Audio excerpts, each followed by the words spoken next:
Sanibonani, Kunjani, Makadi Henyu Muribwanji. Welcome back, you guys. It's me, and it's time for another video.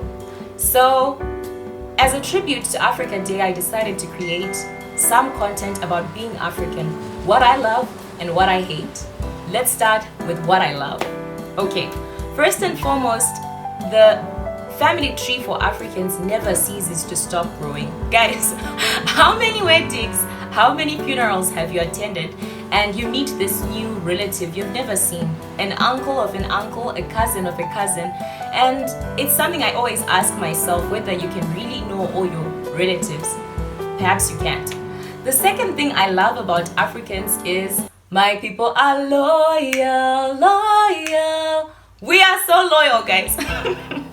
I don't know if it's there in the Indian culture, European culture, you find people spending hours defending a celebrity they have never met and will probably never meet in their lives. So I believe that's the highest level of loyalty, because sometimes, our celebrities back home, they don't even defend themselves when they are attacked. But we, the fans, we are so loyal, we go and defend them ourselves. Talking about loyalty, okay, one thing I've noticed about Africans is people will literally die for their religious denominations. Not their beliefs, but religious denominations. If you want to have your head chopped into many pieces and served to you in a plate, yeah, go and attack somebody's religious denomination. Like, people are so loyal when it comes to church. And church in the African context is very, very personal. The next thing I love about us Africans is our work ethic. Like, Africans are known for hustling, for grinding, and I respect that. Like, I come from a city called Harare, and Harare means the city of the restless. Like, you find people work from a 9 to 5, they work double shifts, they work 2-3 jobs just to earn a living, and I do really, really much respect that. So my people, thumbs up. The next thing I love about being African is, oh my god, we are so much into education. Like, education is at the top of our priority list, and I love that. Like, we grew up being told that if you want to have a good life, if you want to have a luxurious life, you should become educated. And now that I'm educated and I haven't gotten that luxurious life, okay, we can't say they're lying, but yeah, education is at the top of our priorities. Talking about education, one thing I've noticed about Africans, us as Africans, is that titles are very important in Africa. Like, in Russia, you can address your lecturer by their maiden name or by their names, and they have no problem with that. But in Africa, if you mistakenly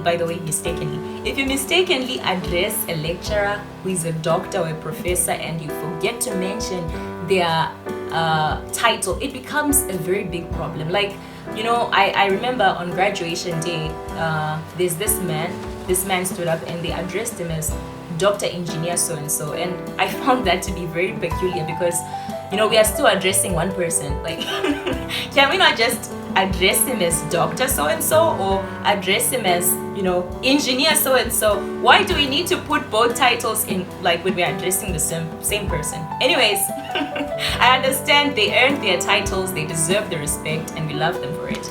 Okay, so those are the things that I love about our African community. We now go and tackle the bad, the things that I do hate about us. So first and foremost, guys, I'm sure you have noticed that in the African culture, no matter how successful you are, if you are not educated, people will never respect you. I'll repeat that again. In the African culture, no matter how successful you are, if you're not educated, people will never respect you. I can't count the number of celebrities, socialites I've seen who really, have worked their way up in the industry, and they deserve to be recognized, but it seems like their not lack per se, but the fact that they are not educated, like, people use that against them. I believe that in Africa, education has become so glorified to the fact that it is now a chip we use to declare our self-importance. And it is now a means of dividing society, actually, because you find out that the academic hang out with the academic, the skilled hang out with the skilled. And I believe that it's not supposed to be like that. Like, education is not supposed to divide society. People are not supposed to feel like they are better than the next person because they are educated. Educated and educated, we are all Africans and we are part of the same community. My thinking. But I don't know, like, I feel like education has become so glorified in Africa. The next thing I want to address about our culture, guys, is that we literally kill ideas before they hatch. You tell a friend, I want to start a business, I want to start a new project, I want to go to Italy, and before you even finish that sentence, they are ready to tell you the million reasons why you cannot accomplish those things.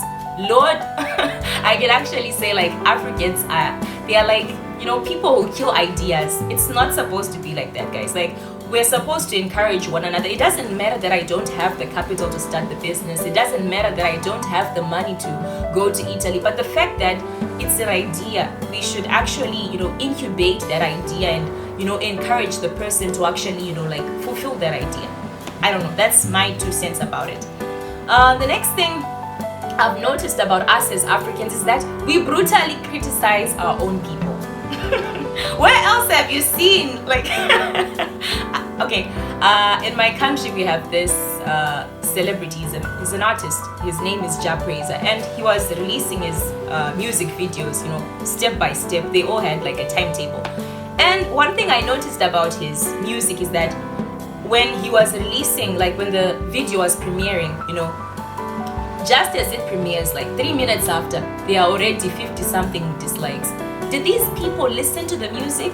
Did they take time to appreciate the effort, the money that was invested into that track? No. And what surprises me is that the people who are always ready to tear Africans are Africans.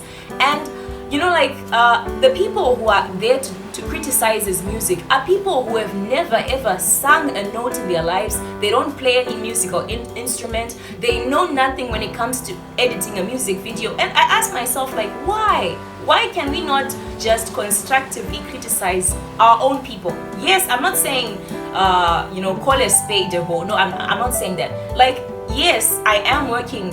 I haven't achieved perfection, but why do we need to leave the other person at the other end so discouraged and not appreciate the effort, the time, the energy that has been put into that work?